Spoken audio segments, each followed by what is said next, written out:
Hey there guys and gals, BCoydog here. Today we're going to be taking a look at what was included in patch 1.16 that just dropped this morning at around 6 o'clock a.m., known as the San Andreas Flight School update. I am really stoked for this. They added in a whole bunch of cool new vehicles I'm going to be showing you right here. Right here we have the Swift Hilo. Not the greatest helicopter in the game. The Buzzer and the Frogger would be the fastest ones. This one I think would be more for style, if anything. As you can see here, it has the two different purchase prices. Comes in two different liveries, or however you pronounce it. Two different shades. I believe one's like a steel and one's a black, both with like a white secondary color.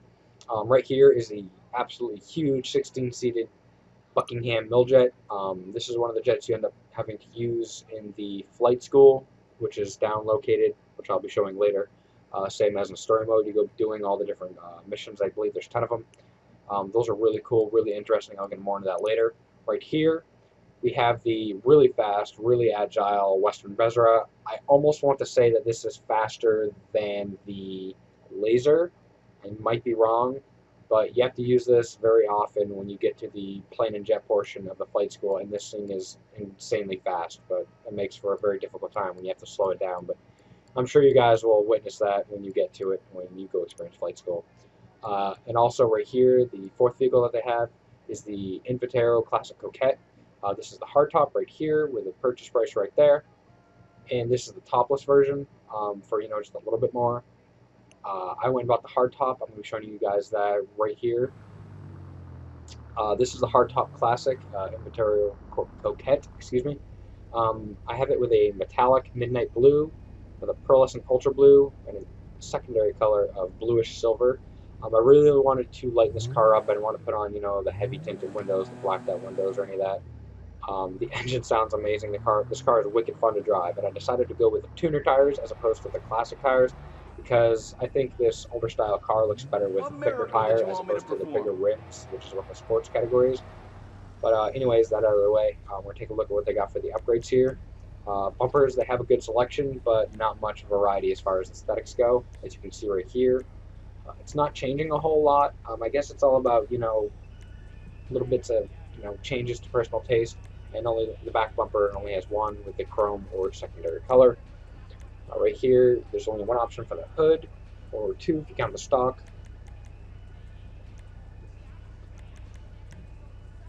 Lights, I decided to keep as is. It's an older car. I think it looks a lot better.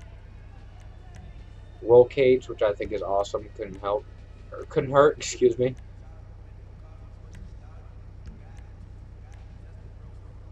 And they have the basic armor, explosives, wheels, turbo, transmission, engine, braking, all that fun stuff. So anyways, that out of the way, we're going to be taking a quick trip down to Ammunition. If you guys don't already know, they added in 5 additional chutes to include the Air Force chute, Desert chute, Shadow chute, High Altitude chute, Airborne, and Sunrise. These are really cool and unique. I don't know how big parachuting is for you guys, but I always thought it was fun. Adds a whole new perspective to the game, whole new depth. Whether you're fighting somebody, doing the parachuting missions, or what have you, I think adding that little bit extra oomph of personalization, I think is great. And you can also personalize the parachute snap now themselves, before you deploy them, when they're in backpack form, I guess you could say. So anyways, right here, I'm going to be showing you guys, now you see we have a primary and reserve chute, which I think is awesome. God forbid something happens. Right here, we have the exterior of the parachute, as you can see right here, hanging on the shelf or floating. These are flags, or called Flags of the World. They have 25 of them. I'm not going to go through all of them. For my primary right here, I decided to go with Air Force, because myself being Air Force can resist. My backup chute, or reserve chute, I decided to go to the High Altitude. Again, nice one. These are new. I haven't had a chance to see them myself. I'm really looking forward to it. Additionally, they also have new flight suits and flight caps now. I'm probably going to be including those in one of my following videos here. Those are actually really, really cool. The flight suit is a legitimate jet fighter pilot. I'll be including the link to the Rockstar Newswire, where you can see that for yourself in the description below. Hope you guys check that out. This is where I'm getting all my information from. And as you can see here, personal experience. The San Andreas Flight School and the Flight School update is right here. As you can see, has the same place in story mode. I highly encourage you guys to go check that out. And yes, it does bring up your flying skill. I went from, I think, somewhere below 20. I'm at 100 now. And not only that, but I mean, I got paid up over 20 grand for doing some of the missions. And there's only 10 of them. But I mean, no, it was 30 grand. I got 22 grand for one. I remember I got like 35 grand for doing one. And you get some, pretty decent RP, but the payout is crazy.